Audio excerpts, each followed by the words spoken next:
आज का मुद्दा चक्रव्यूह में किसानों के इर्द गिर्द घूमेगा और किसानों का ये जो चक्रव्यूह है इसमें भारतीय जनता पार्टी क्या कह रही है, कांग्रेस क्या कह रही है और जो किसान नेता हैं वो क्या कह रहे हैं, इसको हम विस्तार से जानने की कोशिश करेंगे। चक्रव्यूह में सबसे पहले आज जो बहुत ही खास मेहमान हमारे साथ जुड़ रहे हैं, भारतीय जनता पार्टी के राष्ट्रीय सचिव और हरियाणा के पूर्व कृषि मंत्री ओपी धनखड़ साहब।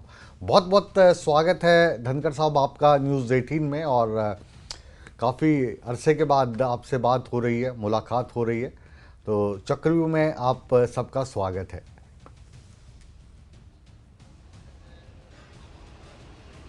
धन्यवाद दिनेश राजपूत जी। पास में बैठ के बात करते थे, आज आप थोड़ी दूरी से बात कर रहे हो। कोई नहीं, नज़दीक भी हम जल्दी मिलेंगे। सबसे पहले ये जो आज बयान आया है चढ़ूनी साहब का, इस बयान को आप किस तरीके से देखते हैं? क्योंकि पिछले लगभग 4 सालों में गुरनाम सिंह चढ़ूनी जो हैं वो सुर्खियों में रहे। आज जो उनका बयान आया है उसको लेकर भारतीय जनता पार्टी ने उनके बयान को इस तरीके लिया कि दोबारा से वो सुर्खियों में है, लेकिन आज वजह कुछ और दिखाई दे रही है।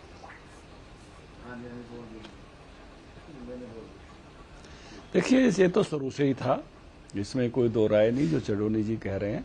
चढ़ूनी जी ने आज उस बात की पोल खोल दी है। ये जाकर जैसे रोटियां सेकते थे, जिस तरह के इस समय कांग्रेस उस समय जो व्यवहार कर रही थी, कांग्रेस के सब नेताओं के बयानात थे, कांग्रेस ने जिस प्रकार से उसको एजेंडा बनाया हुआ था, तो किसी से छुपा हुआ नहीं था, हर व्यक्ति जानता था। और जिस प्रकार का मैं कहूँगा कि लोकल लोगों ने भी उस समय जिस प्रकार से मुद्दे को उठाया था, परेशान हुए थे, सबको पता था कांग्रेस इसके पीछे है। और चढ़ूनी जी ने आज उसको मतलब वो एक तरह से ओपन कर दिया है, पोल खोल दी है। जैसे शब्द कहते हैं कि वो बात बिल्ली जो है वो पर्दे से बाहर आ गई है, इतनी ही बात है। ये कांग्रेस का हमेशा ऐसा रवैया रहा है, नैरेटिव सेट करने के लिए इस्तेमाल कर रहे थे किसान जत्थेबंदियों को। आज चढ़ूनी जी ने इस बात को खोल दिया है, बता दिया। जी, चढ़ूनी जी उन किसान नेताओं में से एक थे जो किसान आंदोलन के दौरान इस आंदोलन को लीड करने वाले मुख्य नेता थे। आपको क्या लगता है कि कहीं कांग्रेस ने उनको धोखा दे दिया है? तो खिसियानी बिल्ली खंबा नोचे, क्योंकि वो हुड्डा साहब के कम करीब लगते थे, कुमारी शैलजा उनको प्रचार के लिए बुलाती थी, तो आज पूरा का पूरा ठीकरा जो है उन्होंने हुड्डा साहब के सिर फोड़ दिया, या कुछ और वजह लगती है? देखिए, दो बातें हमेशा स्पष्ट हैं। किसान जत्थेबंदी जब चुनाव लड़ने के लिए जाते हैं किसान नेता, तो हर बार इनको चाहे पंजाब में लड़े हों चाहे हरियाणा में लड़े हों, इनको ऐसे ही वोट मिले हैं।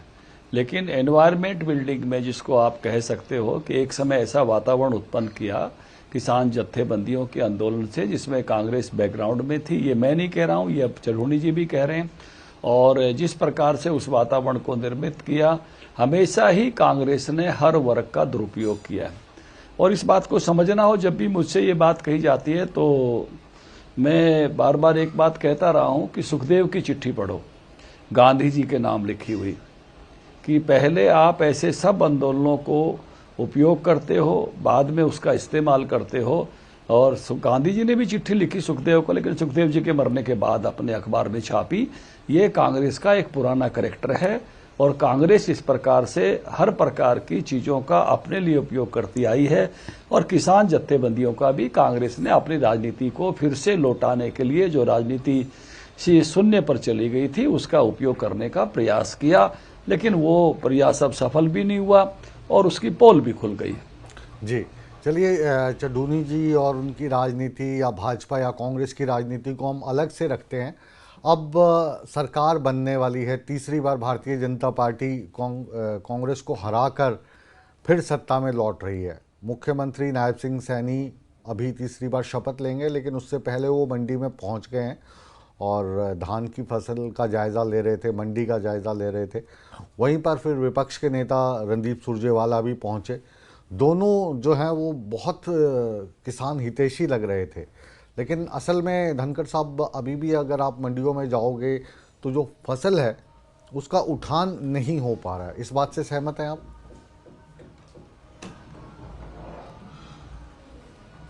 देखिए, ये हमेशा होता है। आप इस बात को समझिए, पहले ये समझिए दिनेश जी, सभी फसल खरीदने वाली सरकार पूरे देश में एक कौन सरकार है? हरियाणा सरकार है, भारतीय जनता पार्टी की। फसल बीमा देने वाली देश में कौन सरकार है? तो भारतीय जनता पार्टी की सरकार है। इससे पहले फसल बीमा नहीं था, 1.5 लाख करोड़ रुपए किसानों के खातों में गया। डिजास्टर मैनेजमेंट का फंड 15,000 रुपए करने वाली 4,600 करोड़ रुपया किसानों के खाते में पहुंचाने वाली केवल हरियाणा में, और फसल बीमा का 8,000 करोड़ पहुंचाने वाली सरकार कौन है? तो हरियाणा भारतीय जनता पार्टी सरकार है। भावांतर भरपाई लाने वाली सरकार कौन है? तो भारतीय जनता पार्टी हरियाणा सरकार है। तो ये लगातार एक नहीं, अभी 2,000 रुपये प्रति एकड़ बोनस देने वाली सरकार है तो हरियाणा भाजपा सरकार है। 6,000 रुपये किसान निधि देने वाली सरकार है तो हरियाणा भाजपा सरकार, देश की भारतीय जनता पार्टी की सरकार है। और मैं कृषि मंत्री रहा हूं, जब जब भी धान की फसल आती है जमाना बदला है, और जमाना ये बदला है कि अब खेत से सीधी फसल जब मंडियों में आती है तो आवक एकदम तेजी से होती है और नमी का विषय भी रहता है। और इन दोनों कारणों से उस समय उठान में ये हर बार एक नॉर्मली कठिनाइयां आती हैं, लेकिन समय के साथ साथ फसल सूखती भी चली जाती है और उठती भी चली जाती है।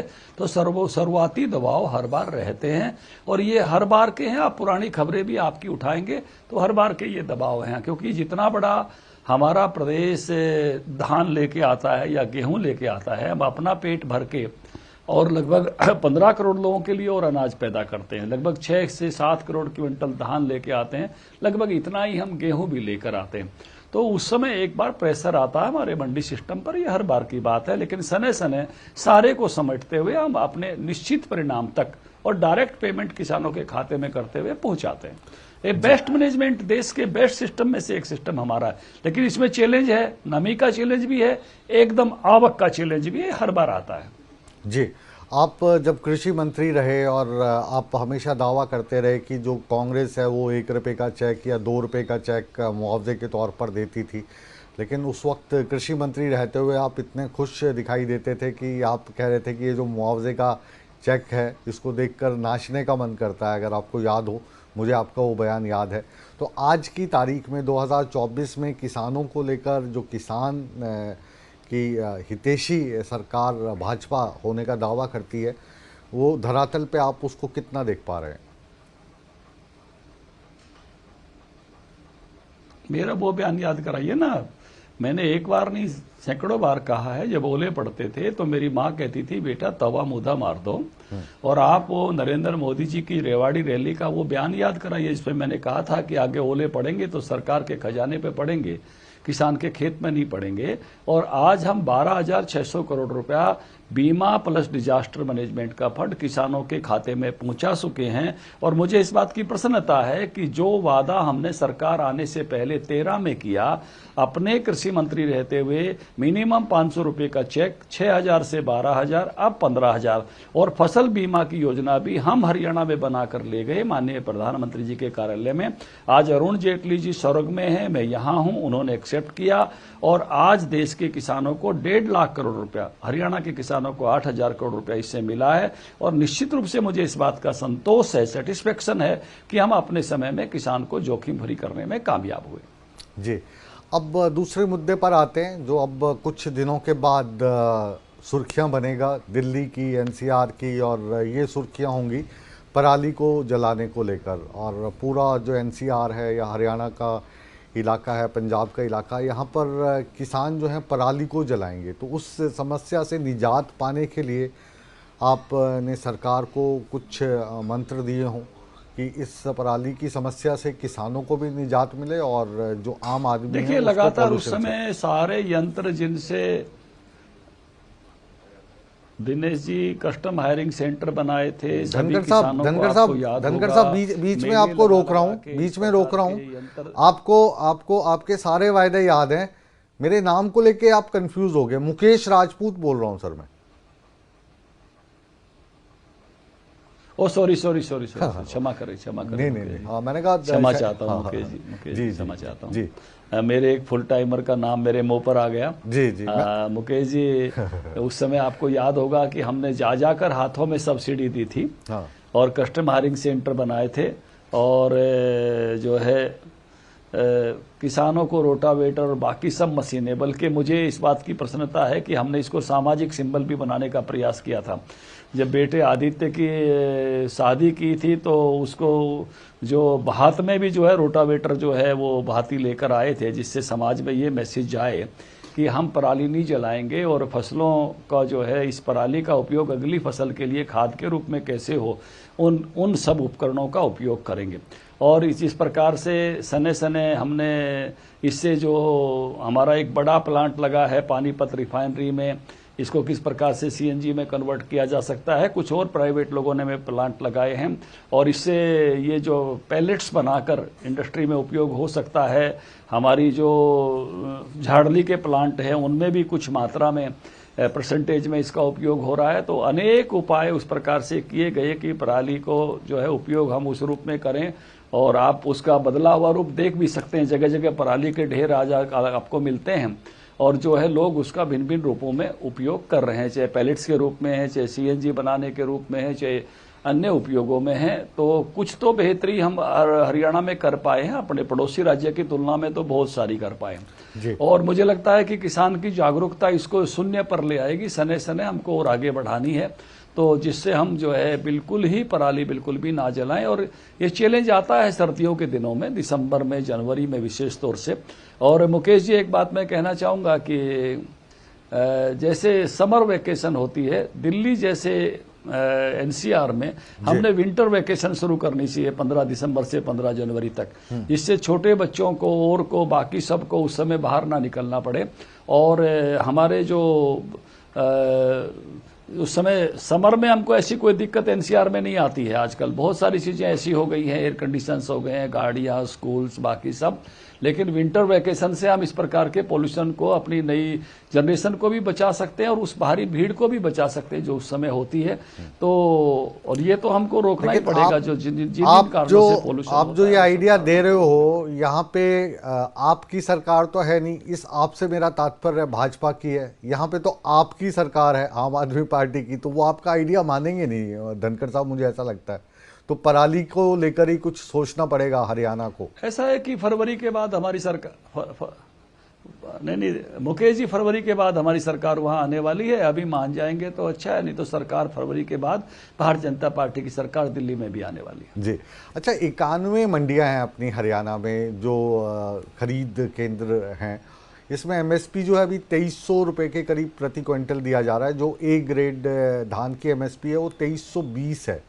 और ये इसके लिए जो पैमाना रखा गया है 17% से कम नमी वाली जो धान है उसी को सरकार खरीद रही है। और इस साल 60 लाख टन का लक्ष्य रखा गया है, लेकिन अभी तक 13 लाख टन खरीदा गया है। तो इस आंकड़े से संतुष्ट हैं आप?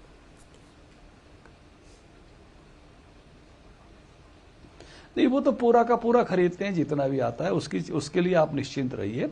और एमएसपी पे पूरी की पूरी खरीद होती है, तो पूरी खरीद होगी। वो सने सने जो आता जाएगा खरीदता चले जाएंगे, तो उसमें कोई कठिनाई आने वाली नहीं है। जितना भी एक एक दाना खरीदते हैं, एक एक दाना खरीदेंगे, उसमें कोई अंतर किसी भी प्रकार का आने वाला नहीं है। एमएसपी पर खरीदेंगे एक एक दाना, तो वो हरियाणा की एक कमिटमेंट है, हरियाणा सरकार की। और मैं कहूँगा इस मामले में हम देश में अव्वल हैं, सबसे अच्छे हैं। एक एक दाना हम एमएसपी पे खरीदते हैं। और इस बार हमने जो बोनस है एक तरह से वो जो है एकड़ पर दे दिया है, 2000 रुपये प्रति एकड़, तो किसान को वो राशि उस प्रकार से भी पहुंचाई।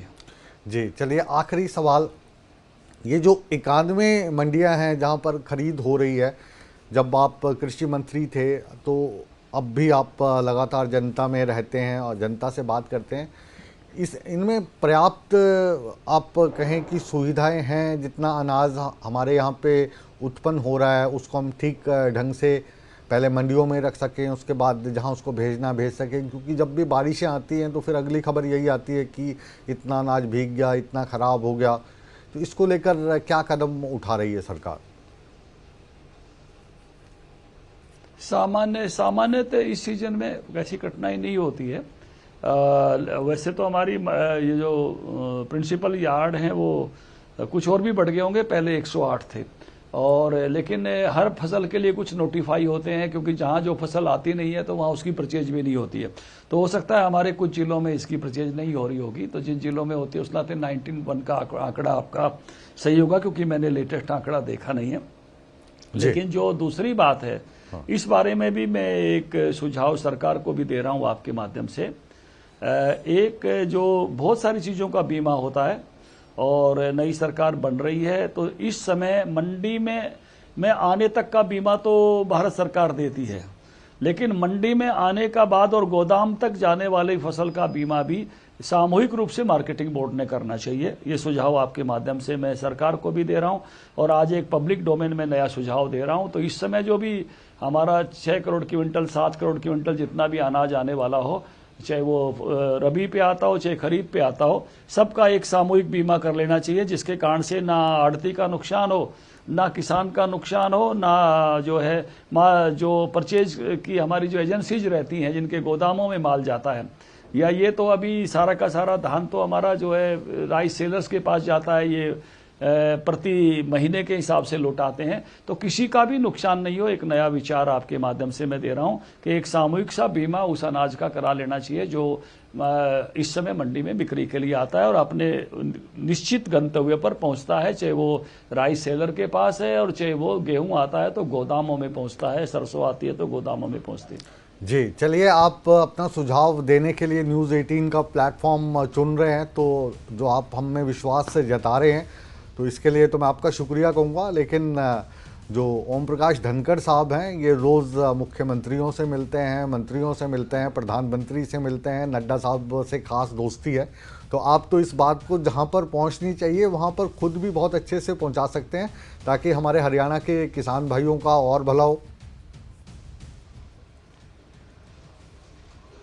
मुकेश जी, मैं सरकार में भी काम किया हूं और संगठन में भी काम किया हूं जी। और ये मैं मानता हूं कि मुद्दा उठना चाहिए, मुद्दा उठता है तो इम्प्लीमेंट होता है। आपको वो दिन याद होंगे जब मैं स्वामीनाथन के 50% प्रॉफिट वाले मुद्दे को उठाता था। हाँ। और उस समय किसान मोर्चा का अध्यक्ष था, तो अपनी सरकार आई तो इम्प्लीमेंट भी किया। जब तो इस नाते से मुद्दा उठना, पब्लिक डोमेन में जाना भी मुद्दा जो है मजबूती लाता है। तो उसमें व्यक्तिगत बातचीत भी होती है और सरकारों से बातचीत भी होती है। निश्चिंत रहिए, उचित प्लेटफार्म पे उठाना मेरा काम है, आपका भी प्लेटफार्म उचित है और सरकारों को सीधा सुझाव देने वाला प्लेटफार्म भी उचित है। सब जगह काम करेंगे। हम जो ओम प्रकाश धनखड़ साहब हैं उनको भूले नहीं है, जो अर्ध नग्न अवस्था में किसानों के लिए प्रोटेस्ट करते थे, अखबारों में फ़ोटो छपती थी और हमेशा हम आपको एक क्रांतिकारी किसान के रूप में देखते रहे हैं। तो वो तमाम चीज़ें जो हैं हमारे जहन में जिंदा हैं